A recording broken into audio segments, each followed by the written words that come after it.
All right, let's dive deep today into psychedelics and the shadow self. Yeah, it's a fascinating area for sure. You know, it seems like everyone's talking about psychedelics these days, right? And this idea that they can, like, unlock these hidden parts of ourselves. Yeah, and there are so many personal accounts out there, but how do we make sense of them? Exactly. And thankfully, we've got Carl Jung right to help us unpack it all. Yeah, Jung's work is really insightful here. I mean, even though he didn't actually work with psychedelics directly, Right. his ideas about the unconscious are surprisingly relevant. Okay, so let's start there then. Sure. For our listeners who maybe aren't super familiar with Jung, how did he view the unconscious? Well, he saw it as this vast, uncharted territory within us. Okay. He actually compared the conscious mind, the part we're aware of, to the tip of an iceberg. Oh, wow. It's the unconscious, the stuff below the surface that holds the real weight, So most of what drives us is actually hidden. Pretty much, yeah.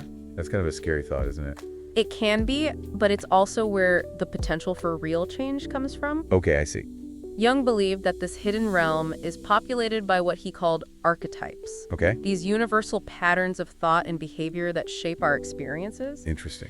And one of the most well-known archetypes is the shadow. Right, the shadow. So is that what we're focusing on? That's the one, yeah. I think, well, what exactly did he mean by the shadow? It's that darker side of our personality, the part that holds all the things that we repress or deny or consider unacceptable. Like the stuff we don't want to admit to ourselves? Yeah, exactly. Think of it as a storehouse for our fears and insecurities, aggressions, all those things that don't fit our ideal self-image. So it's not like evil exactly. Not necessarily, no. But it's definitely the stuff we try to keep hidden. Yeah, both from ourselves and from others. Right. And you argued that these repressed aspects can actually fester in the unconscious and end up influencing our lives in negative ways. Yeah, sometimes even leading to self-sabotage or unhealthy relationships. It makes you wonder, could psychedelics be the key to bringing all this hidden stuff to the surface? That's what we're exploring. Right. So how do psychedelics play into this then?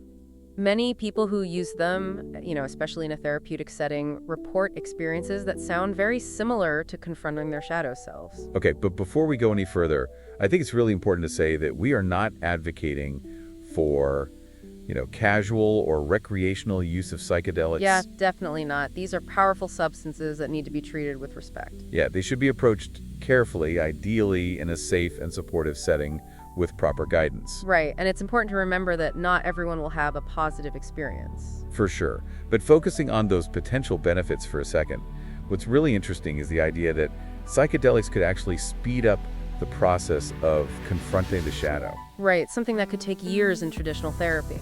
Yeah, exactly. So how does that work? I mean, what's actually happening in the brain and psyche when someone uses psychedelics to explore their shadow? Well, studies show that substances like LSD and psilocybin, they temporarily disrupt typical brain activity. Okay. Especially in areas related to self-awareness and emotional regulation and perception. So basically they're shaking things up a bit. Yeah, and this disruption seems to loosen our usual mental filters. So we can access unconscious material more easily. Exactly. It's like lowering the water line on that iceberg analogy we were talking about earlier. Right, giving us a glimpse of what's hiding underneath. And as this material rises to the surface, it can manifest in all sorts of ways, like intense emotions or vivid imagery. Wow. Some people even report encounters with, symbolic figures that represent different parts of themselves. Symbolic figures. Now that sounds interesting. Can you elaborate on that a bit more? Yeah, so Jung believed that symbols are the language of the unconscious. Okay. It's how our deeper selves communicate with our conscious minds. I see. So during a psychedelic experience, someone might encounter a symbolic representation of their shadow, allowing them to see these repressed aspects more directly and work with them. But that feels like it could be pretty intense. It can be. And this brings us to the idea of integration. Right, integration. It's not enough to just have the experience. So what does integration actually mean? Well, it's about making sense of those insights and using them to make lasting changes in our lives. So the real work begins after the experience. Exactly. That's fascinating. I'm really curious to learn more about this whole integration process. So integration, it's where the rubber meets the road. Basically taking those raw, unsettling insights from a psychedelic experience and figuring out how to apply them to everyday life. Right. So it's not just about, having a crazy trip or whatever? No. It's about making tangible changes. Okay, tangible changes in thoughts, behaviors, relationships, you name it. So do you have any examples of how this might play out in someone's life? Let's look at that anecdote from the source material you brought, where the person confronts a pattern of self-sabotage stemming from a childhood fear of failure. Okay, so they actually saw that fear like playing out in their life. Right, but it wasn't enough to just see it. The real transformation came with the integration work afterward. What kind of integration work? Well, therapy, journaling, developing healthier coping mechanisms, things like that. Okay, so over time they were able to break free from that self-sabotaging pattern. Exactly. Wow, that's powerful.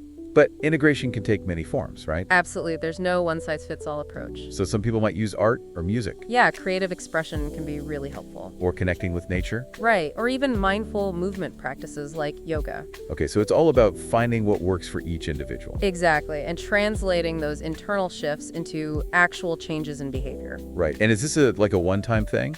No, not at all. Integration is an ongoing process. Okay. It's a lifelong commitment to self-awareness and growth. Got it. You mentioned earlier that confronting the shadow can actually be easier than dealing with other unconscious content, like the anima or animus. Yeah, remember those represent the unconscious feminine in men and the unconscious masculine in women. Right, okay. And why are they harder to deal with? Well, Jung believed they were tougher to integrate because society often conditions us to repress these aspects of ourselves. So it's like challenging our fundamental understanding of who we are as men and women. Yeah, exactly. It can be really unsettling to confront these archetypes. And psychedelics could intensify that experience. Absolutely, which is why set and setting are so important. Right, a supportive environment and a skilled guide can make all the difference. For sure. The source material also talks about experiences with LSD and psilocybin. Oh yeah, those are two of the most well-known psychedelics. Right, and they both can cause some pretty profound changes in perception and emotion and thought. Okay, so what kind of changes? Users often describe seeing vivid imagery or experiencing intense emotional states, or even like a dissolution of the sense of self. I can see how that can be terrifying, but also maybe liberating. Yeah, it's like diving into the depths of the unconscious, facing all its wonders and terrors. But that sounds like it could be really overwhelming for most people. It can be, which is why intention and preparation are key. So you're saying it's not enough to just take a psychedelic and see what happens? No, it's more about having a clear intention, like exploring the shadow Okay. and a roadmap for the journey. And working with a therapist or guide can help with that roadmap. Absolutely, they can offer support and guidance throughout the process. So it sounds like psychedelics are more like a catalyst for this deep inner work, not a solution in themselves. You got it. They offer a powerful way to look at the shadow self, but the real work of integration happens before, during, and after the experience. It seems like the takeaway here is that psychedelics have the potential to reveal the shadow, but it's up to each person to actually do the work of integrating it and transforming. Exactly. It's a journey that takes courage, vulnerability, and a commitment to self-discovery. But the rewards could be huge. Absolutely. This has been a really insightful conversation so far. It really has. Before we move on to the final part, is there anything else you want to add about this connection between psychedelics and the shadow self? We've been talking about how psychedelics can help us uncover and integrate the shadow self using Jung's ideas about the unconscious. Yeah, it really makes you question who we are and what's possible for healing, Definitely. We've talked about set and setting integrations, the challenges of facing those repressed parts of ourselves. But what about the long-term effects of this kind of shadow work? I mean, what happens after that initial integration phase? That's a great question. And honestly, it's something researchers are still trying to figure out. Okay. But we do have a lot of anecdotal evidence suggesting that people experience lasting positive changes after psychedelic experiences, ones that involve shadow work. So what kinds of changes are we talking about? Well, some people report a greater sense of self-acceptance and compassion, for example. Okay. Increased creativity or a deeper connection to their emotions. Interesting. Others find they can build healthier relationships and set better boundaries. So it's not just about dealing with the negative stuff then? No, not at all. It's about embracing the fullness of who we are, shadows and all. Jung would probably call that individuation, right? Yeah, becoming a more whole and integrated person. Right. And that process can be tough. Definitely, but the rewards can be huge. It's about going beyond the surface level and connecting with our true selves. Exactly. But let's be honest here, this isn't easy stuff, right? Facing those hidden parts of ourselves can be kind of scary.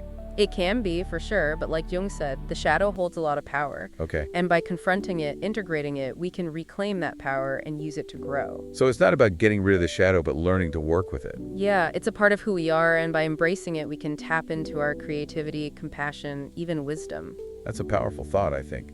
This deep dive into the shadow self and psychedelics has been amazing. It's definitely made us think about some difficult truths about human nature. but it's also given us hope for healing and transformation. Definitely.